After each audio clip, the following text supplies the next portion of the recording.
انہوں نے کہا میں شادی نہیں کروں گا، انہوں نے نکاح نہیں کیا، بلکہ وہ ساری زندگی روزے رکھتے رہے ہیں، یہ جس کو ہم صوم وصال کہتے ہیں، صوم وصال، انہوں نے وہ صوم وصال رکھے، اور یعنی کہ ایک کے بعد دوسرا روزہ روزہ، یہ امام شافعی کے نزدیک یہ مکروہ نہیں ہے، ہمارے ہاں احناف کے نزدیک یہ مکروہ ہے۔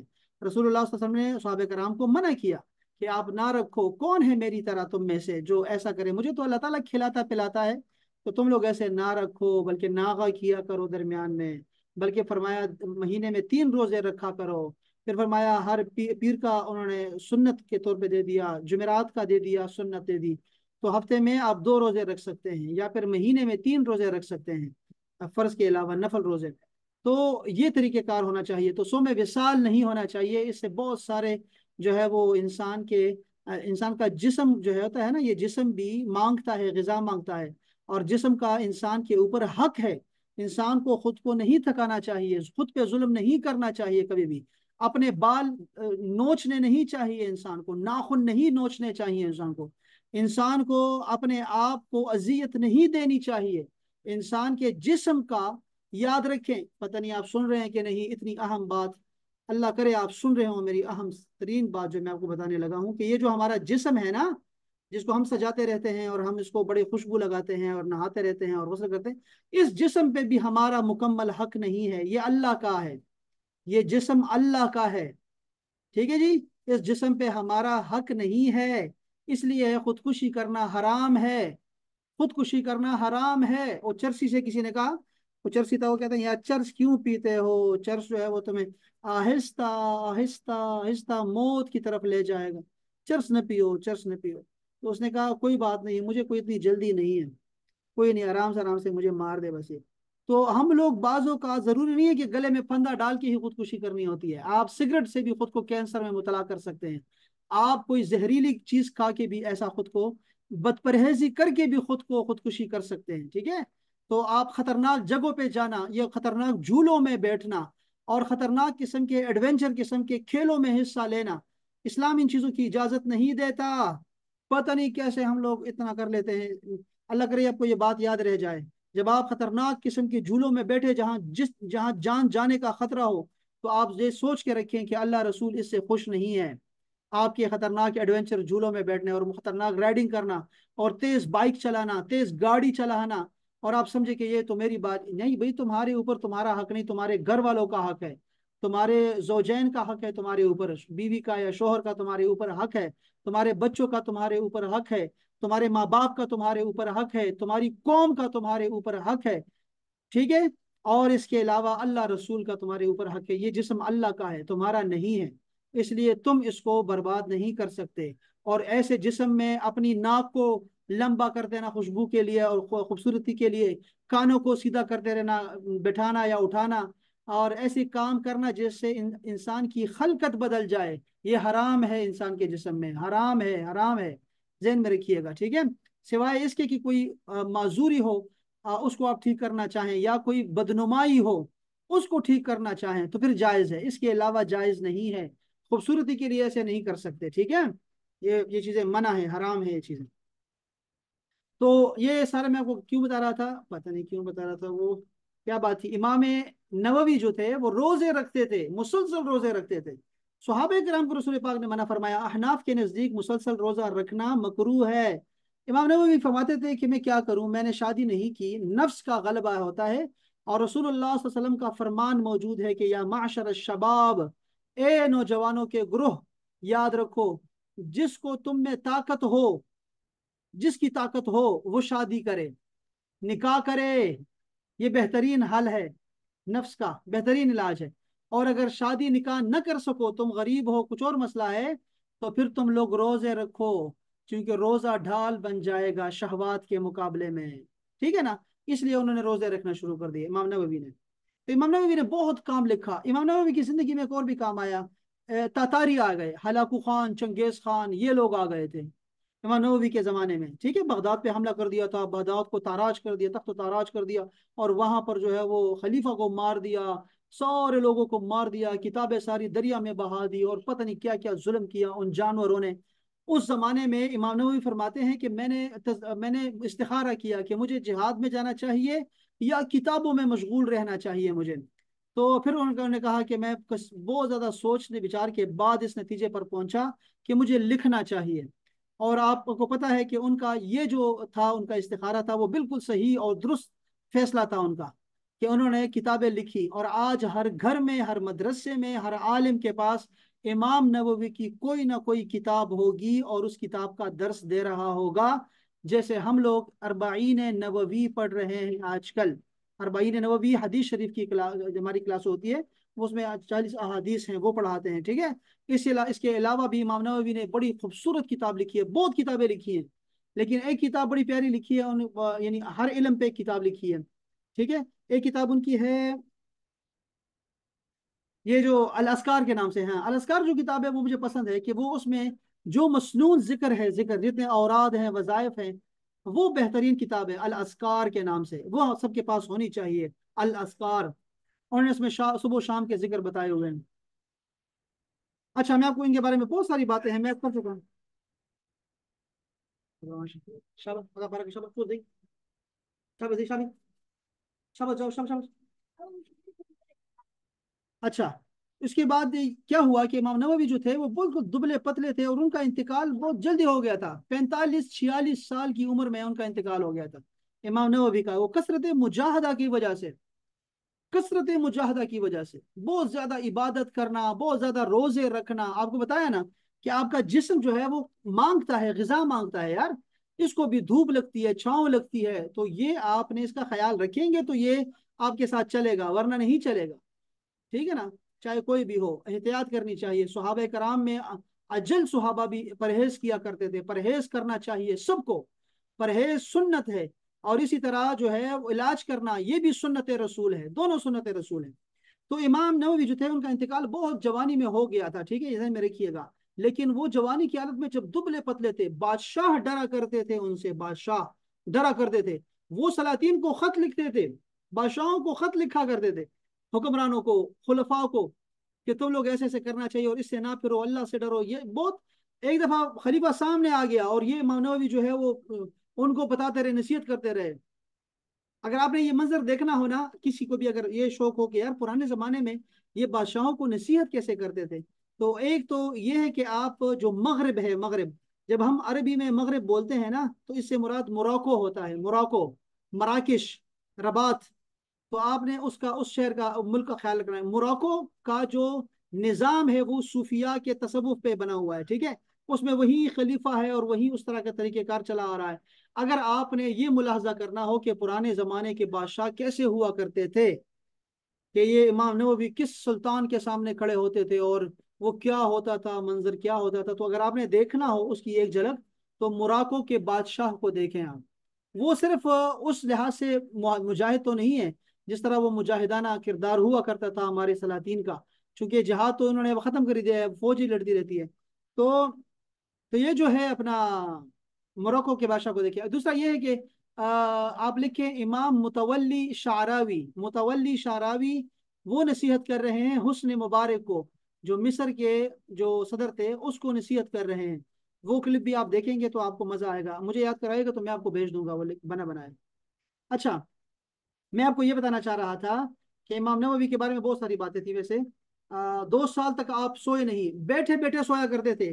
آپ کی زندگی میں 2 سال ایسے آئے کہ آپ صرف بیٹھا کرتے تھے، اور بیٹھتے پڑھتے رہتے، ذکر کرتے رہتے تھے، پڑھتے رہتے تھے، لکھتے رہتے تھے، اور نیند آتی تھی تو بیٹھے بیٹھے سو جاتے تھے، پھر جا کے پھر کام کرتے تھے۔ 2 سال ایسے گزارے انہوں نے، سبحان اللہ تعالی، سبحان اللہ تعالی۔ اچھا، میں آپ کو کیا بتانا چاہ رہا تھا، میں آپ کو یہ بتانا چاہ رہا تھا ایک اور بات، خاص بات، کہ ان کے بعد کئی سو سال کے بعد امام سبکی آئے، امام سبکی، ان کے والد صاحب تھے وہ شیخ الحدیث تھے، اس مدرسے میں جہاں امام نووی پڑھایا کرتے تھے، ٹھیک ہو گیا، دمشق، دار الحدیث دمشق میں، وہاں پر وہ شیخ الحدیث بن گئے۔ تو وہ فرماتے ہیں کہ میرے والد صاحب، امام سبکی فرما رہے ہیں کہ میرے والد صاحب تہجد کے وقت مسجد میں جا کر فرش پر اپنے گالوں کو رگڑتے تھے، گالوں کو رگڑتے تھے فرش پہ، اور کہتے تھے کہ پتہ نہیں کہاں پہ امام نووی کے قدم لگے تھے، پتہ نہیں کہاں پہ امام نووی کے قدم لگے تھے۔ کتنی بڑی بات ہے، کتنا بڑا اعزاز ہے۔ وہ کہتے تھے کہ پتہ نہیں کہاں پہ امام نووی کے قدم لگے ہیں، میں قدم چومنا چاہتا ہوں ان کے قدموں کو، اندازہ کریں آپ۔ تو یہ تھے بڑے خوبصورت قسم کے انسان امام نووی، بہت پیارے، یہ شام کے رہنے والے تھے، ان کا مزار ابھی بھی موجود ہے۔ اگر آپ نے ایک تصویر دیکھی ہو نا جس میں ایک پودا ہے جو رکوع کی حالت میں ہے، وہ امام نووی کی قبر ہے۔ اگر آپ نے ایک تصویر دیکھی ہو، بڑی مشہور تصویر ہے، جس میں ایک پودا جو ہے وہ رکوع کی حالت میں ہے، وہ امام نووی کی قبر ہے، ان کی قبر پہ وہ نکلا ہوا ہے شام میں۔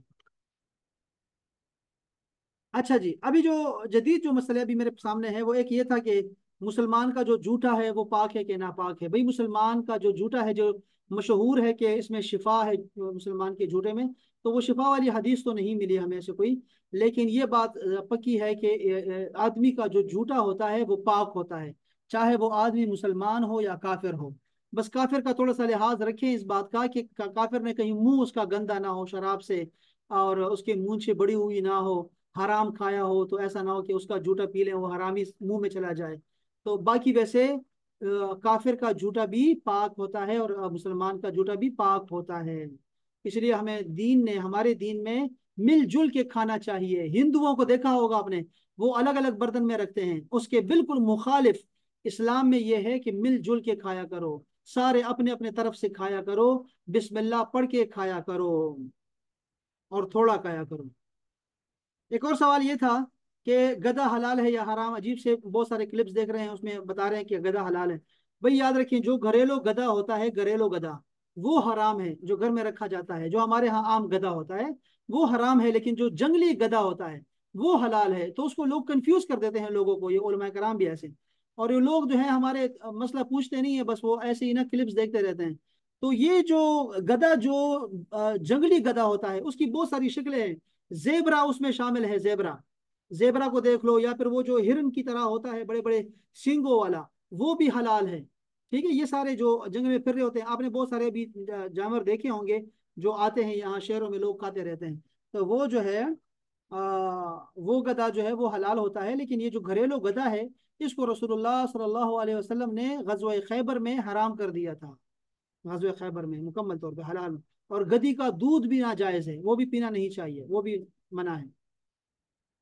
نمازی کے آگے سے کتنا گزرنا چاہیے، کب گزرنا چاہیے؟ نماز اگر کوئی بندہ پڑھ رہا ہو، یاد رکھیں اس کے سامنے سے گزرنے والا شیطان ہوتا ہے۔